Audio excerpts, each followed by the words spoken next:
Well, I don't think you can expect states to become moral actors. I just don't, I would have concerns about the very idea that we can mobilise political will. I think there are certain states and certain governments that may well have a culture that is more inclined towards human rights protection domestically and overseas, but the notion that we can find the right combination of words to change the disposition of states, to me just seems illusory. It seems like utopian.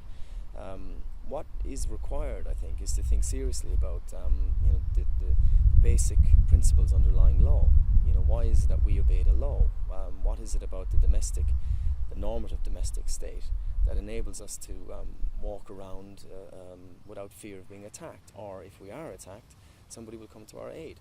And one of the basic principles underpinning that is the notion of a police force, of the separation between the judiciary and the executive.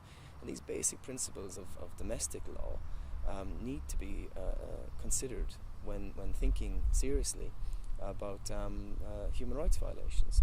Because so long as we live in a world of states where international law is designed by states and enforced by states, and particularly the P5, I don't think we can expect anything other than the type of results we get. So all the think tanks and NGOs and academics and former politicians that bestride the globe saying nice things and getting grants and funding to put pressure on states and all these kinds of things, I think that is really doomed to fail, really. I just don't see that there is any evidence to back up that you can change the disposition of states. We need to think about moving towards a more a world order based on an independent international legal system, essentially. And I think that there is some evidence to suggest that many states would favour that, and many states in the developing world have discussed the idea of giving more powers to an independent international body, let's say a judicial body or a political body, be it the